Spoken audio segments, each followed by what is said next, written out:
Hello bachcho, let's see. The question says, let omega be a complex cube root of unity with omega not is equal to 1. A fair dice is thrown 3 times. If R1, R2 and R3 are the numbers obtained on the die, then the probability that omega की power R1 plus omega की power R2 plus omega की power R3 is equal to 0 is A part 1/18, B part 1/9, C part 2/9, D part 1/36.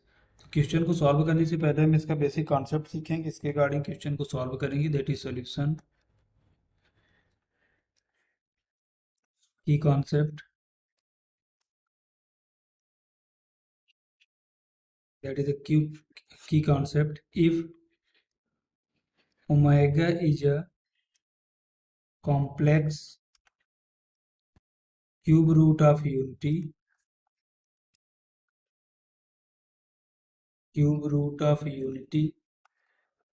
then omega cube is equal to 1 and 1 plus omega plus omega square is equal to 0।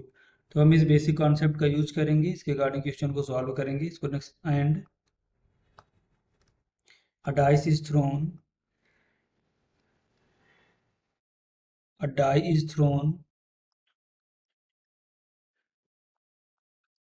die is thrown n times,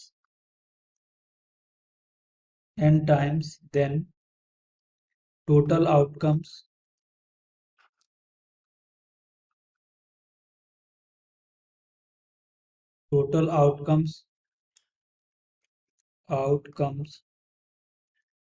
is equal to 6 की power n। तो हम इस basic concept का use करेंगे, इसके regarding question को solve करें। इसको नेक्स्ट स्लाइड में देखते हैं। देखो हमारे क्वेश्चन में क्या गिवन है, दैट इज द ओमेगा की पावर r1 प्लस ओमेगा की पावर r2 प्लस ओमेगा की power r3 is equal to 0 are the number obtained on the die, then the probability that omega की power r1 plus omega की power r2 plus omega की power r3 is equal to 0।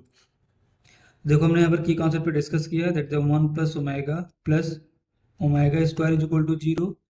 देखो यहाँ से हमें क्या मिलेगा, 3k plus 1, that is 3k plus 2।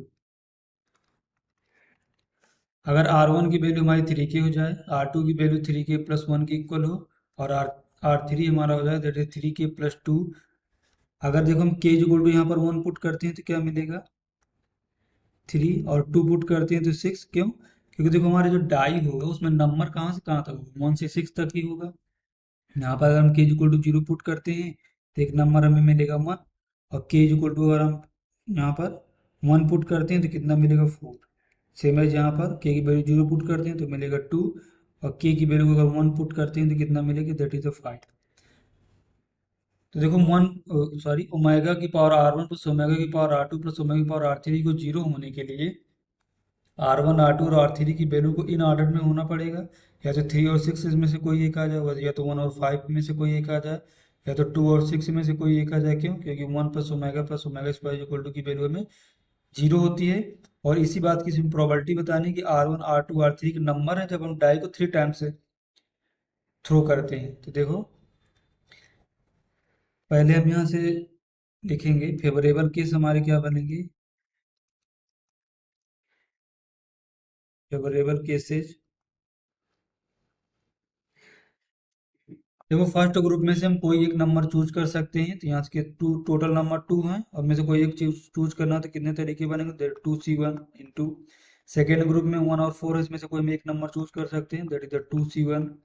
और थर्ड में हमारा भी क्या है, 2 और 5 दो नंबर हैं, तो में से कोई एक नंबर चूज करना है, दैट इज 2c1।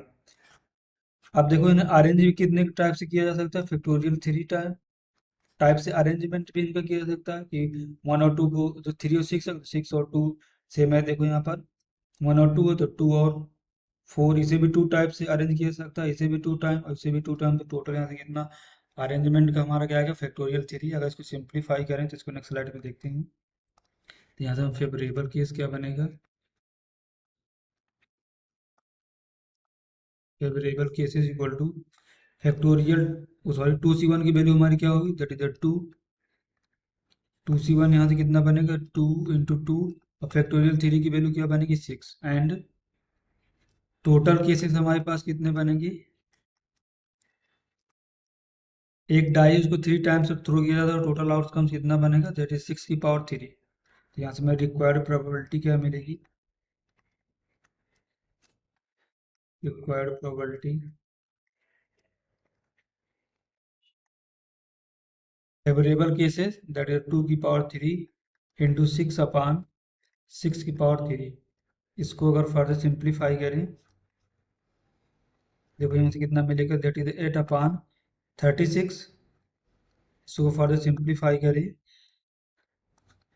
4 से अगर दोनों को डिवाइड करूँ तो यहाँ से कितना मिलेगा में 2 और यहाँ पे कितना मिलेगा 9। तो हमारा फाइनल आंसर क्या मिलेगा 2/9। तो इसके अकॉर्डिंग देखते हैं कौन सा ऑप्शन करेक्ट है। A part 1/18, B part 1/9, C part 2/9, D part 1/36। तो option C is the correct answer. Hope you understood it well. Best of luck.